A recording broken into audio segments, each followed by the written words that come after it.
no existía ni Twitter, ni Facebook, ni nada parecido, ni MySpace. Existían otras cosas. ¿Conocéis este logotipo? ¿Os suena? ¿Sí? ¿Lo conocéis?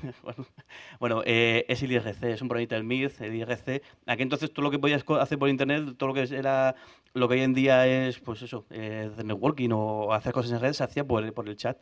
Y bueno, yo me metí en el chat, en varios canales, y dije, yo hablaba de esto, y había mucha gente que había hecho gracia, y mucha gente que estaba muy cabreado con los medios tradicionales, tradicionales entre comillas, pero bueno, los medios que había en ese entonces, que eran pues eso, todas estas revistas que tenían una edición digital.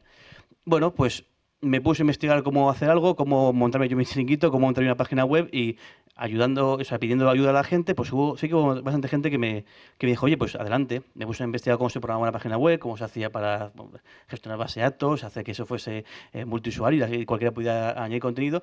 Y bueno, y me puse a mandar una misiva. La gente que me dijo que adelante, que por qué no, le mandé y dije, oye, tío, yo tengo pensado esto.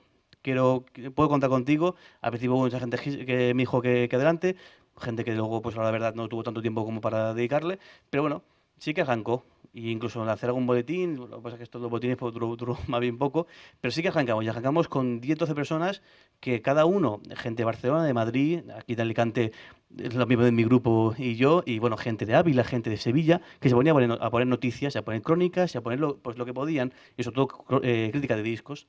Bueno, así nació la primera Metal Cry. Metal Cry, en principio, no es el aspecto este real, porque esto está sacado de archive.org, porque tengo que volver a ver si algún día esto monto la página de nuevo, aunque sea para hacer estas instantáneas.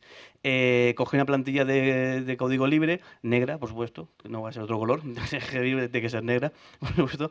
Y bueno, pues la veis ahí los laterales muy en plan antiguo, tres columnas, en un lateral pues en las secciones, en otro ahí los discos y demás. Y bueno, y esta fue de las primeras semanas. Ahí la noticia de cuando Steve Vai, madre mía, Steve Vai, qué joven estaba ahí.